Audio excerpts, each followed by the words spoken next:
Did you know that LeBron James met his agent, Rich Paul, all because of this NFL throwback jersey?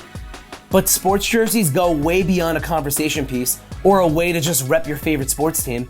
Over the years, sports jerseys have become a cultural phenomenon that started way back in the late 80s and early 90s. But how did it all begin?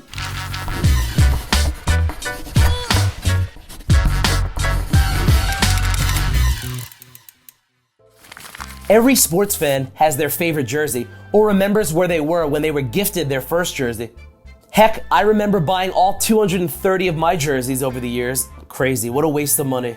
But if you're a Gen Z, you may not know how the jersey craze got started. Let's take it back to the late 80s and early 90s when the rap and hip hop game were really taking off.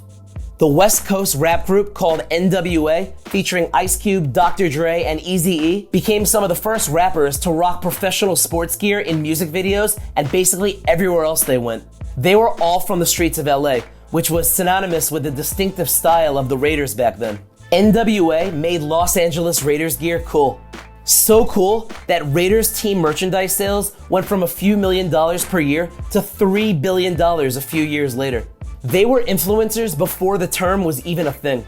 As the 90s progressed, the NBA had an exclusive licensing deal with a brand called Champion.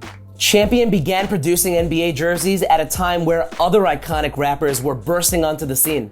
Now, most jersey heads would say these were the coldest jerseys ever, with iconic logos and crazy detail really giving them that 90s feel. Haters would argue that some were pretty corny, but nonetheless, fans couldn't wait to get their hands on that yellow Kobe Bryant Lakers jersey, or that fire Shawn Kemp Sonics jersey. And who didn't want to own a black MJ Bulls jersey? As the early 2000s came, it was very common to see your favorite rappers sporting throwback jerseys everywhere. Music videos, special appearances, even courtside. The jersey era was officially here. If you were a major player in the rap game, you were wearing a sports jersey everywhere, plain and simple. You could always count on Jay-Z to be draped in vintage, or Nelly all up in his backwards jersey vibe.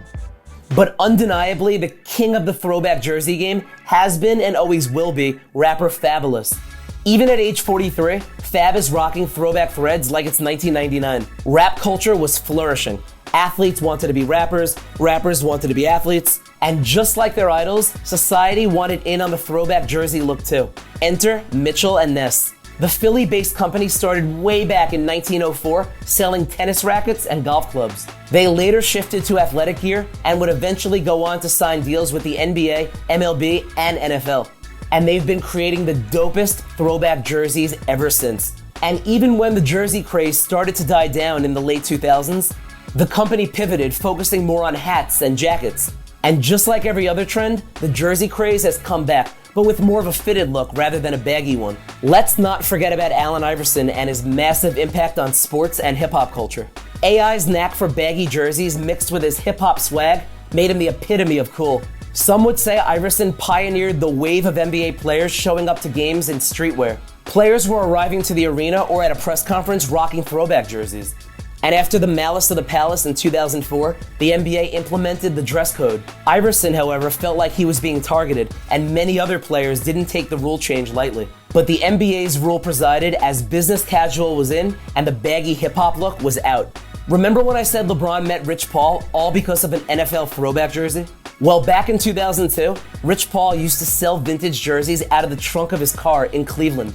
LeBron came across Paul at the Akron Canton Airport rocking an old-school Warren Moon jersey. LeBron commented on the jersey, which led to them exchanging information, and the rest is history.